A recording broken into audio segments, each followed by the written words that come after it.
बिस्मिल्लाहिर्रहमानिर्रहीम। अस्सलाम वालेकुम। आज मैंने आपको नस्क ऐप के बारे में बताना है कि आपने सऊदी अरब में हज और उम्रा की अदायगी के दौरान नस्क ऐप को आपने किस तरह इस्तेमाल करना है। अगर आप मेरी वीडियो पहली मरतबा देख रहे हैं तो इस चैनल को सब्सक्राइब करें ताकि मैं जो भी वीडियो अपलोड करूं उसका नोटिफिकेशन आप तक पहुंच सके। इस वीडियो के नीचे सब्सक्राइब बटन में जो सब्सक्राइब लिखा हुआ है उसको क्लिक करें और आए वीडियो स्टार्ट करते हैं। नस्क एक एप्लीकेशन है जो आपको हज और उम्रा के दौरान इस्तेमाल करनी पड़ती है। ये डायरेक्टरेट ऑफ हज इस्लामाबाद की तरफ से ये जारी किया गया है पैगाम कि आपने इसको किस तरह इस्तेमाल करना है ताकि आप हज और उम्रा के दौरान इसको इस्तेमाल करके वहाँ उम्रा और रोज़ा रसूल का परमिट किस तरह हासिल करना है। इंस्टॉलेशन से लेकर परमिट तक मैंने तमाम मालूमात आपको बतानी है। पहले मरहले में मैं आपको बताता हूँ कि आपने इसको किस तरह इंस्टॉल करना है। अपने मोबाइल से प्ले स्टोर पर जाके आप वहाँ नस्क लिखेंगे और इस तरह वहाँ उसको इंस्टॉल करेंगे। ओपन करने के बाद आप वहाँ यूजिंग ऐप वाले ऑप्शन पर क्लिक करेंगे। फिर ज़बान वाले ऑप्शन में से यहाँ आप इंग्लिश का इंतखाब करें, इंग्लिश पे क्लिक करेंगे। अब इसके बाद मैं आपको बताऊँगा कि आपने इसका यूज़र नेम किस तरह बनाना है। दूसरे मरहले में आपने यहाँ क्लिक करना है, न्यू यूज़र पे क्लिक करना है और इसके बाद फिर यहाँ विजिटर पे क्लिक करना है। विजिटर वाले ऑप्शन पे क्लिक करेंगे। यहाँ आपने अपना वीज़ा नंबर इंटर करना है। आपके पास एक पेपर होगा, उस पेपर पे वीज़ा नंबर लिखा होगा, वहाँ से आपने देकर वीज़ा नंबर यहाँ इंटर करना है।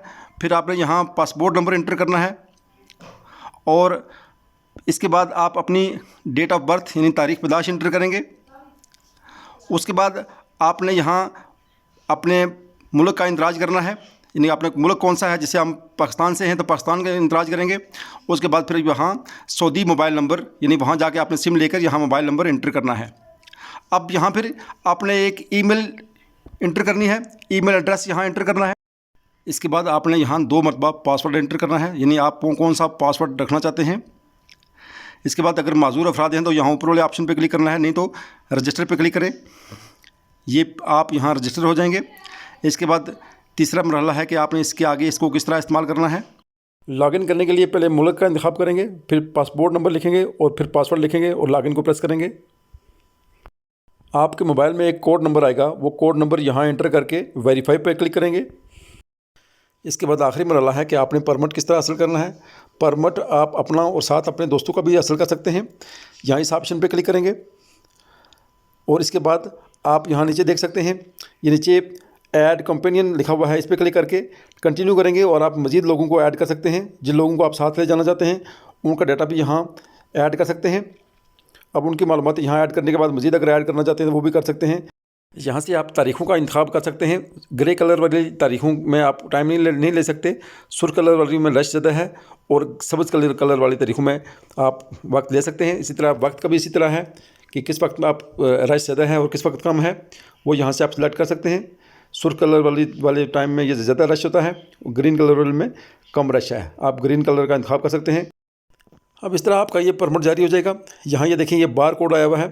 बार कोड का मतलब ये है कि आपने परमिट कामयाबी के साथ हासिल कर लिया है और इस तरह ये परमिट आपके सामने आ जाएगा। यहाँ आप तमाम लोगों के नाम लिखे होंगे, जिन लोगों ने आपके साथ अप्लाई किया है उन लोगों के भी नाम लिखे होंगे और ये वाला परमिट आप दिखा के जा सकते हैं। आप तमाम लोगों से मेरी दरख्वास्त है कि अपनी दुआओं में ज़रूर याद रखिएगा।